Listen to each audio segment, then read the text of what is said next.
Nah, aku tuh ngitung, kalau A1 aku harus selesaiin dalam 3 bulan, berarti sehari aku perlu belajar berapa jam. Kayak gitu. Jadi seminggu tuh targetnya berapa jam.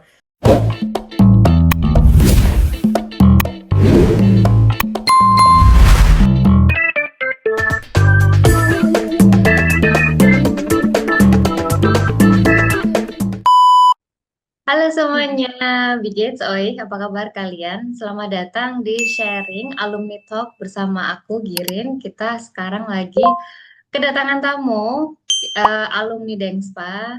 Halo Anita, sebelumnya kan Anita sempat kursus bahasa Jerman, sempat ambil konsultasi dulu di Dengspa, kemudian ambil bahasa Jerman, B1 dan B2 juga di Dengspa. Nah, hari ini kita akan sharing tentang sesuatu yang mungkin baru buat teman-teman semua dan mungkin bisa jadi alternatif tambahan selain Ausbildung yang bisa ditempuh di Jerman, yakni Direct Einstieg. Oke, nah sebelum kita masuk ke topik yang hot itu ya, aku mau kenalan dulu nih sama si Anita. Kenalin dulu nih, kenalin diri dulu kamu nih. Dari mana di Indonya dan sekarang tinggal di mana di Rin, Jerman? halo semua, aku Anita. Di Indo aku dari Surabaya, aku di Jerman di Karlsruhe. Di Karlsruhe. Hmm. Oke. Cuman Mhm. tahun pertama aku datang itu aku sempat di Bayern dulu, deket-deket Hmm. Nuremberg situ, hampir 2 tahun. BFD baru setelah Ausbildung baru aku ke Karlsruhe gitu. Hmm. Berarti sekarang menetap di Karlsruhe ya? Mm-mm. Hmm. Nah, sekarang kita flashback dulu nih, Nit. Dulu tahu Dengspa dari mana dan mutusin konsultasi itu waktu itu karena apa? Aku dulu awalnya kan aku punya temen di sini di Jerman. Terus dia udah di sini duluan gitu, tapi emang dia nikah sama orang Jerman sih. Hmm. Terus kayak dia ngajakin, ayo ke Jerman aja. Soalnya kan di sini eh Fachkraftmangel mangel kan. Jadi lebih gampang gitu istilahnya kata dia. Kamu Hmm. cuma perlu belajar bahasa Jerman ya udah. Akhirnya aku kan belajar bahasa Jerman. Terus dia yang rekomendasi, ini kamu bisa lihat dari Instagram ini, web ini. Terus ada satunya tuh Dengspa gitu loh. Terus kayaknya Hmm. zaman itu tuh masih belum terlalu banyak yang sharing soal Jerman ya. Kok Hmm. sekarang kan udah banyak banget kan. Hmm. Terus dulu tuh kayak Dengspa tuh yang paling informatif lah istilahnya. Jadi aku Hmm. bacain satu-satu gitu. Hmm. Jadi bukan cuman karena kursusnya aja, tapi sebenarnya lebih ke konsultasinya malah yang lebih menurutku Hmm. nilai plus gitu loh dari Dengspa. Hmm. Makanya Hmm. awalnya aku konsultasi dulu, terus aku mikir biar tahu kan, soalnya di Jerman kan programnya banyak macem. Sama Hmm. nggak cuma satu gitu. Tiap kali teman-temanku nanya itu aku kayak bingung jelasinnya karena tiap program tuh beda gitu. Terus akhirnya ya udah, aku konsultasi sama Kak Girin, baru aku mutusin yang mana yang aku mau kayak gitu. Hmm. Aku putusin baru aku mikir ya udah les aja sekalian gitu. Karena kan yang ada native speakernya waktu itu cuma Dengspa ya. Aku nggak tahu kalau yang lain sih nggak pernah research. Iya, iya aku ingat banget sih waktu itu kita sempat ngobrol yang kamu masih di Surabaya ya waktu itu. Mm-mm. Hmm. Gitu. Oke, nah Anita, proses ke Jermannya waktu itu bagaimana dan apa tantangannya dan apa yang bikin mudah waktu itu? Aku tuh apa ya? Aku tuh orangnya planning itu kayak jangka panjang gitu loh Kak Girit. Hmm. Terus eh, aku punya istilahnya timeline, timeline. Nah. Cuman aku juga nggak tahu ya, orang-orang tuh kayak timelinenya tuh meleset gitu loh. Aku nggak tahu mungkin juga karunia Tuhan semuanya tuh lancar sesuai dengan planning aku. Jadi kayak aku 2022, oke, aku mikir aku mulai belajar bahasa Jerman mulai hari ini nih Desember 2022 gitu Hmm. kan. Desember 2022 mulai hari ini. Kira-kira jadi aku research kalau orang belajar bahasa baru itu Hmm. butuh berapa jam. Jadi kan kalau orang tanya kamu berapa lama belajar bahasa Jerman? Aku bilang nggak bisa ngomong per bulan atau tahun ya, karena kita kan Hmm. nggak pakai bahasa Jerman itu 24 jam sehari kan. Hmm. Kalau berdasarkan research itu, bahasa itu berdasarkan berapa jam kamu Hmm. pakainya setiap hari. Jadi Hmm. aku hitung A1 tuh bisa 3 bulan, A2 sekitar 3 bulan juga. Terus B1 yang aku kasih waktu agak lama. Jadi Hmm. dari B1 aku mikir kalau A1 A1 A2 aku masih bisa belajar sendiri karena kan istilahnya belum terlalu fokus ke speaking, lebih ke grammar, Hmm. structure segala macam. Hmm. Terus jadi aku karena juga mau hemat ya, jadi aku bayar Hmm. sendiri dari YouTube, terus ada resources resource di internet lah yang gratis kan banyak. Hmm. Terus mulai B1 aku mikir aku mau nyari guru yang native speaker gitu kan. Makanya Mm-mm. aku milih Dengspa. Terus aku mau mikir mau BFD dulu supaya possibility untuk Ausbildung di sini tuh lebih banyak karena kalau kita dari Indo langsung, itu optionnya tuh lebih dikit gitu loh. Iya, Nggak iya. semua Ausbildung bisa langsung dari Indo ngeplay. Jadi aku mikirnya udah nggak apa-apa, aku wait 1 tahun untuk BFD supaya aku bisa milih Ausbildung yang bener-bener aku mau di Iya, Jerman. Aku aja kayak gitu, gitu. nggak tahu. Ya. Terus Mm-mm. juga buat termin di Kedubes nih. Orang-orang tuh kayak kan akhirnya setelah aku tuh kayak terminnya kan semakin panjang kan, makin susah. Mm-mm. Nah, aku tuh waktu setelah aku mulai ngeplay September, Oktober, aku udah langsung ngeplay termin dong. Jadi kayak orang-orang tuh kayak mungkin mikirnya, oh aku belum keterima gitu kan. Kenapa aku ngeplay termin? Itu sebenarnya bukan buat bener-bener nyari terminnya. Cuman aku pengen tahu, misalnya aku apply minta termin sekarang, kapan nih aku dapatnya? Begitu aku mulai apply BFD, terus Vorstellungsgespräch untuk BFD-nya, setelah aku mulai dapat kontraknya, aku cancel kayak termin yang itu. Terus aku kira-kira kalau targetku dapat termin di Desember, berarti aku harus ngeplay termin di November. Aku ngitungnya gitu. Setelah dia Februari, tapi visa aku keluar awal Januari udah. Karena Oh, bener-bener yang timeline yang tadi aku bikin itu iya. bener sesuai tepat waktu gitu loh.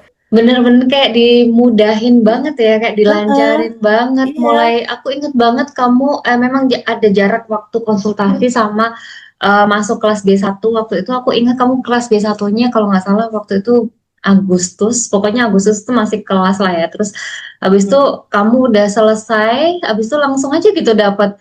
Kak, tiba-tiba dapat gitu.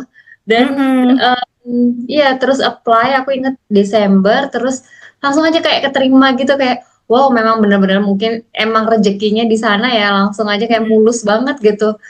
Hebat banget. Oke. Banyak yang bilang gitu juga sih.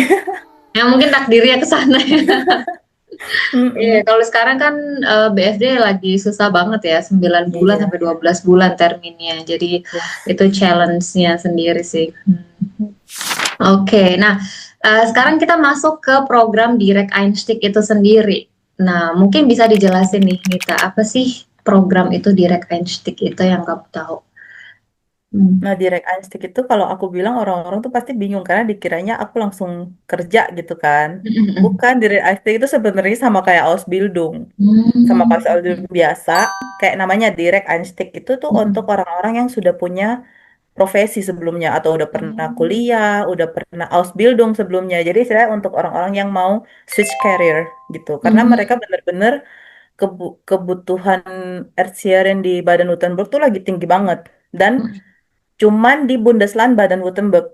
Karena Bundesland lain nggak tahu sih, selama yang waktu aku mau ngeplay Ausbildung untuk Erzieherin itu, contohnya di Bayern ya, karena kan aku tinggalnya di Bayern sebelumnya. Itu Hmm. bener-bener cepet banget fullnya gitu loh. Aku nggak tahu Hmm. mereka ada mangel juga atau enggak, cuman kayaknya nggak sebutuh di Bau. Di Hmm. Bau tuh bener-bener sangat-sangat kekurangan sampai mereka bikin program ini untuk orang-orang yang istilahnya sudah punya profesi sebelumnya gitu. Jadi teman-teman sekelas aku tuh orang-orang yang udah tua gitu loh. Jadi istilahnya kayak orang-orang yang udah lulus kuliah, terus udah nikah, udah punya anak, terus tiba-tiba pengen kerja lagi tapi pengen ganti profesi kayak gitu. Ini Hmm. programnya. Jadi bukan kelas untuk anak-anak gitu loh. Kalau Atsubi kebanyakan kan sedengarku ya dari yang lain tuh Udah kayak, ya. aduh teman-teman sekelasku tuh anak-anak teenager nih, pusing gitu kan. Kelasku nggak ada, semuanya aku termasuk yang paling muda, termasuk yang paling kecil golongan. Wow, Gitu. Jadi oke. kayak aku berasa baby lagi selalu. Iya. Yang lain tuh ibu-ibu udah punya anak semua gitu. Hmm. Jadi enak, kelas itu juga kondusif karena mereka kan Iya. orang dewasa yang tahu bahwa kita nih sekolah lagi, kita punya responsibility, kita memilih untuk sekolah lagi kayak gitu. Dan kalau banyak juga sih yang berhenti, tapi berhentinya tuh kayak, oh ya udah nggak worth it gitu loh, karena kan mereka orang Jerman nih, masih punya, Iya. mereka punya ijazah istilahnya, mereka Iya. punya opsi untuk balik ke karir yang Iya. sebelumnya kayak gitu. Jadi kenapa dia tuh kayak unik karena memang dia untuk orang-orang yang mau switch karir pertama, karena mau switch karir, ini programnya cuma di Kurzer, dipendekin jadi 2 tahun. Diperpendek ya. Hmm. Jadi 2 tahun Dipersingkat gitu ya. doang, Oh, nggak sampai 3 tahun 2 tahun. gitu. Oh. Nah, 2 tahun itu sekolah, tahun pertama sosial pedagogik asistentin. Hmm. Setelah tahun kedua itu istilahnya sekolahnya ini social pedagogic assistant ini tetap jalan ditambahin sama mata pelajarannya untuk ersierin. Jadi bener-bener kebe gitu loh dibikin Iya, pack tahun. padat gitu ya. Setelah itu kalau udah selesai sekolah 2 tahun, kita dikasih waktu kayak praktikum 6 bulan, terus ambil ujian ersierin gitu. Jadi Oh, memang oke. pendek gitu loh, karena Mm-mm. orang-orang yang switch karir itu kan kebanyakan udah males sekolah lagi ya. Mm-mm. Kayak aduh sekolah lagi capek segala macam. Iya, Yang kedua yang enak lagi gajinya. iya. Ini sangat-sangat menarik karena yang jujur aja ya kita kalau dikasih gaji Atsubi yang normal itu kan kayak mepet banget kan, belum Mm-mm. re-up mite segala macam itu kan Iya. mepet kan. Mm-mm. Temenku yang waktu aku BFD aja sama sekarang dia juga Atsubi, dia ngomong duitnya dia yang sekarang walaupun gajinya lebih tinggi, sebenarnya tuh netonya di hasil tuh lebih dikit daripada waktu kita BFD. Hmm. Karena BFD kan memang bersih, Iya. Taschengeld kan Heeh. udah dapet, tempat tinggal Mm-mm. dapet, terus Lebensmittel kita bisa ngambil dari tempat kerja, Mm-mm. terus juga kayak groceries, sabun segala macam kita juga bisa ngambil gitu loh. Jadi kayak Oh. bener-bener Taschengeld pure buat kita main, istilah gitu. Mm-mm. Makanya aku pas tahu program ini langsung kayak, ah, aku mau nih karena gajinya itu saking dibutuhin di Baden-Württemberg, gajinya tuh paroan, jadi nggak cuman dari Betrip, tapi mereka Ah, paroan sama Bundesagentur für Arbeit. Jadi kayak saya, wow. aku tuh gajiku tuh separohnya tuh dapat bantuan. Jadi Ah, gajiku tuh sekarang bruto ya, bruto itu iya. 2948, What? 2948. Ya, Dua ribu sembilan iya, ratus empat puluh delapan? 48 euro. Serius? Itu Wow. standarnya segitu kalau untuk direct Einstick. Jadi paling minim setauku 2600 sampai 3200 kalau nggak salah. Karena Ini kita masih dapat, sekolah ya? Ini masih sekolah iya, ya? Belum yang... sambil sekolah.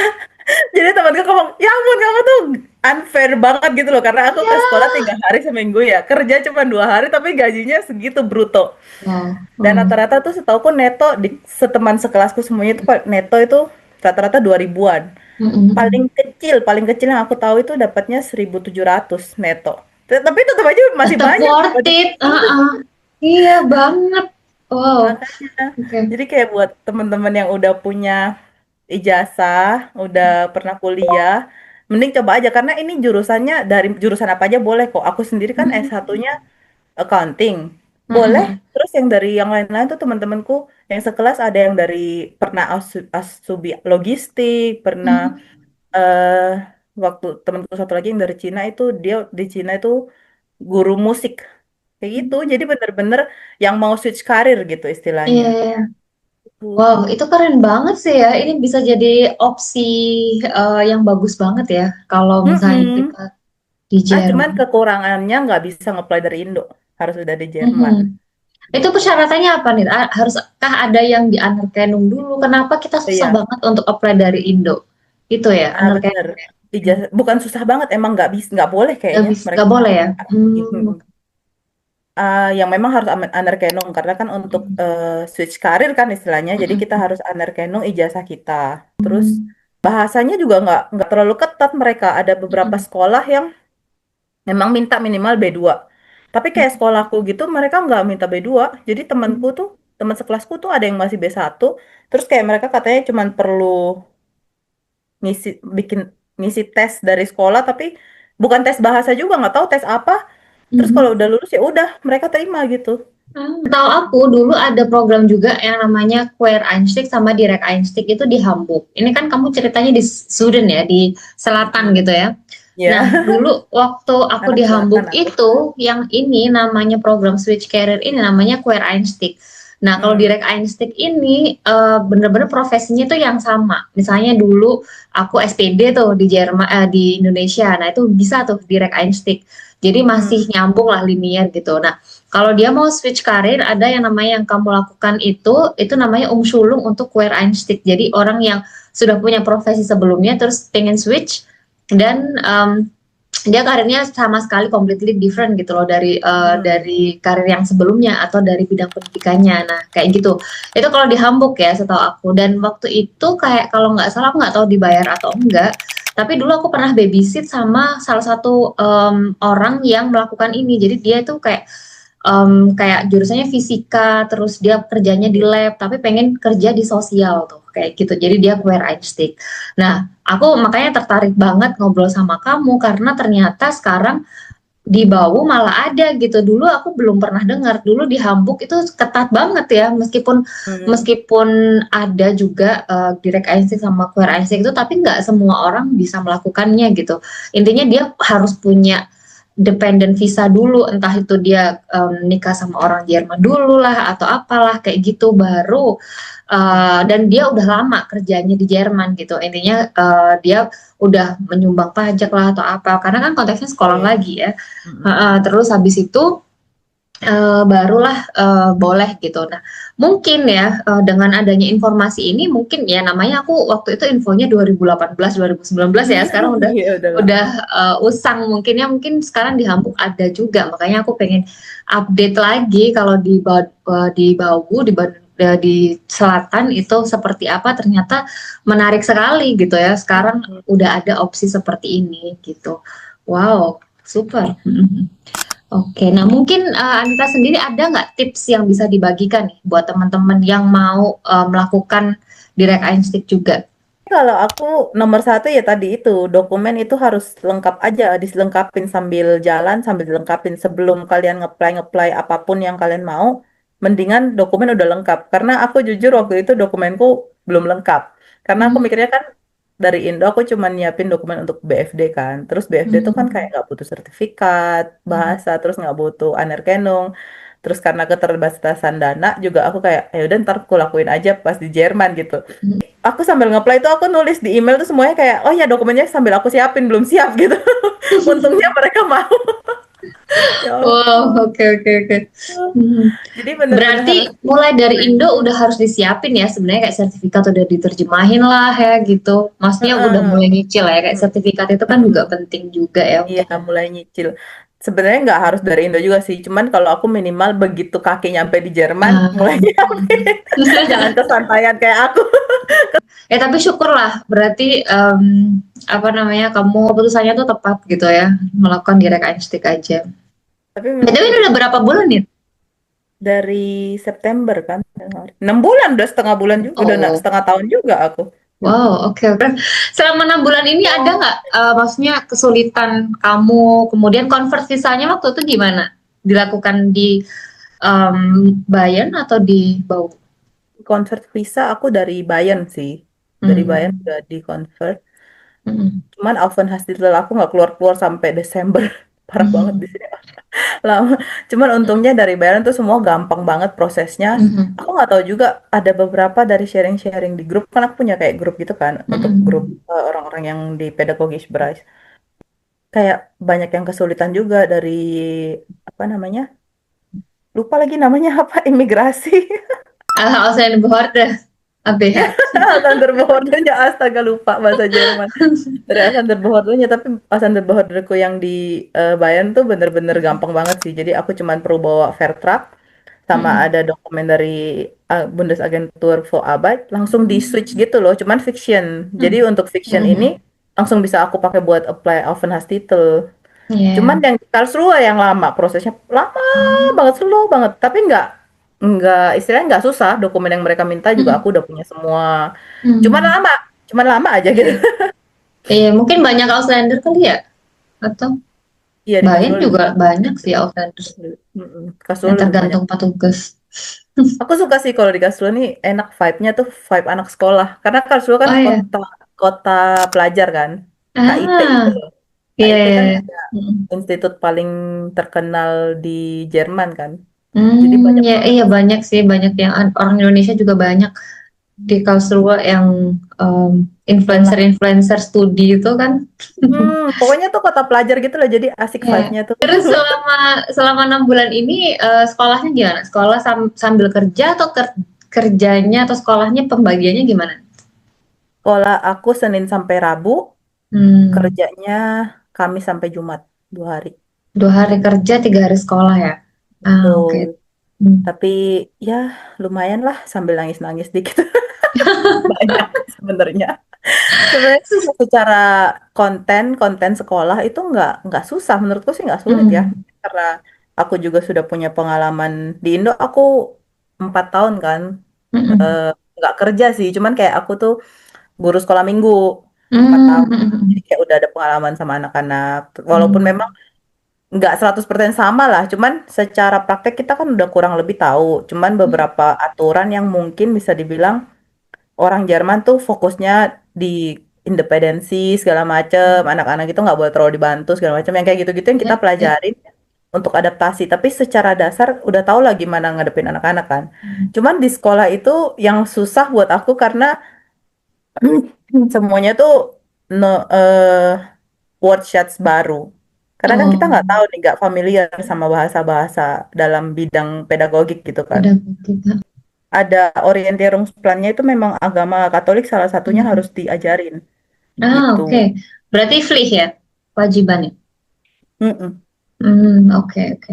Nah, ini juga kan info juga kan, mungkin untuk teman-teman yang mau apply dan mungkin Muslim atau mungkin yang lain tuh open nggak sih sebenarnya untuk itu Open, atau open. Dia oke teman berarti sekelasku tuh ada yang dari Thailand, itu juga bukan orang Kristen. Dia juga kesulitan. Dia udah di Jerman 7-8 tahun, bahasa Jerman udah bagus, tapi dia nggak ngerti konten Alkitab. Jadi dia di kelas ini kayak, hah, iya. hah, gitu. Apa nih? Oh, oke. Berarti yang aku tangkap pertama yang kendala utama yang always ya Imbar itu tuh selalu bahasa ya. Bahasa itu harus selalu ditingkatkan terus ya. Kalau untuk kunci sukses sebenarnya memang Ausbildung atau yang ada profesi-profesi kejuruan lah atau pokoknya ada berusulaannya itu selalu bahasa nomor satu ya. Menurut aku pribadi juga nggak sekedar nulis, tapi kita juga harus belajar berpikir kritis juga gitu. Hmm. Karena apa yang kita tulis kalau kita juga nggak bisa mikir gitu kan. Kadang itu juga masalah nomor satu murid ya. Jadi untuk menyeimbangkan kita sama orang Jermannya itu juga kita harus belajar berpikir kritis itu sendiri karena ujian juga ujian B1 B2 yang dibentuk di Goethe atau di penyelenggara ujian yang lainnya itu juga salah satunya kita kemampuannya berpikir kritis nggak cuma bisa ngedengerin aja dan ngerti tapi kita juga harus Mm-mm. menangkap memfilter informasi sehingga kita bisa menyampaikan lagi kayak gitu-gitu ya dan itu yang menurut aku paling penting juga. Mm-mm. Oke, Nit, makasih banyak ya untuk sharingnya hari ini. Mungkin ada yang mau disampaikan dulu dari Anita ke teman-teman yang lain yang mau ke Jerman, mungkin. Apa ya, kalau yang baru mau ke Jerman sih menurutku aku harus disiapin timeline planning yang kayak aku bilang tadi itu sih. Coba-coba aja untuk termin gitu, kira-kira termin sekarang ini berapa lama gitu. Tuh dari awal ngeplay atau dari awal belajar belajar bahasa Jerman udah mulai ngeplay termin di kedubes, coba-coba nggak harus diambil juga kan, bisa di cancel. Nah, kalau timelinenya jelas, kita tahu targetnya kita tuh di mana, achieve satu-satu itu lebih berasa, apa ya, istilahnya happy-nya tuh lebih berasa gitu. Oh, aku udah nyampe nih, milestone-ku yang pertama udah tersampai, udah selesai. Udah setahun gitu, harus sabar nih setahun ini gitu. Iya, benar-benar. Iya, dan itu juga bukan faktor luck juga sih. Kamu juga mengusahakan ya, mengusahakan dengan datang ke sesi konsultasi dan juga apa belajar sebelumnya, kemudian ambil Mm, kursus dan itu juga bukan semata-mata kayak oke, aku planning tapi nggak ngapa-ngapain gitu loh. Jadi mm, memang semuanya udah kamu rencanakan dan memang yang bagus memang seperti itu ya. Mhm. Ya, jangan berhenti aja. Yang penting masih ada niat itu biasanya masih membara dan kalau misalnya ada apapun kan sesuatu yang nggak bisa kita kontrol misalnya termin di kedubes ya Mm-mm. itu ya udah berarti kita mungkin kalau misalnya kita cerdik dan tahu strategi lain mungkin bisa putar haluan dulu kayak nggak tahu mungkin kalau misalnya masih ada umur misalnya ke negara lain dulu atau mau Ausbildung dulu atau Mm-mm. terbuka dengan program apapun gitu ya nggak cuma BFD atau au pair aja tapi juga mungkin Ausbildung atau yang lain-lain gitu. Mm-mm. Mm. Oke, oke. Nah, aku rasa semua pertanyaan aku udah terjawab ya. Dan teman-teman yang lain semoga sharing dengan Anita kali ini membawa sedikit pencerahan dan mungkin informasi yang baru buat kalian. Dan sekali lagi, seperti yang Anita tadi bilang, Untuk ke Jerman yang pasti yang dikencengin dulu itu bahasa Jermannya. Kalau kalian mau kursus bahasa Jerman, kalian bisa cek Instagram Dengspa Official untuk untuk kursus online, dan Dengspa Lombok kalau kalian pengen kursus bahasa Jerman offline di Lombok. Dan di Dengspa itu seperti yang Nita tadi bilang juga, kita udah mulai B1 itu udah sama natif, dan B2 juga. Meskipun orang Indonesia pastinya dia C1 atau C2 yang ngajar. Jadi kalian udah langsung bisa ngobrol sama natif, dan kita juga ada speaking club dan ada sesi konsultasi, dan semuanya dipersiapkan seperti yang kita selalu promosikan, kita bukan agen. Jadi kalian bisa semuanya mempersiapkan mandiri, dan Anita pun itu juga ke Jerman mandiri ya, bahwa ternyata di Jerman itu kita bisa banget mandiri. Kalau kalian udah nyampe Jerman, kalian nggak bakal ada siapapun yang ngebantu, Nggak ada cuma yang diri kalian sendiri. Dan pastinya kalau dipersiapkan dengan mandiri, kalian juga pasti mampu di sana untuk menghadapi situasi apapun, termasuk kegagalan atau termasuk mau switch kemana-kemana, itu pasti lebih siap untuk di Jermannya nanti ya. Oke, sampai di sini dulu sharing kita kali ini. Mungkin kita akan sharing di sesi alumni talk selanjutnya. Cheers. Terus, thank you for having me. Bye-bye. Bye bye.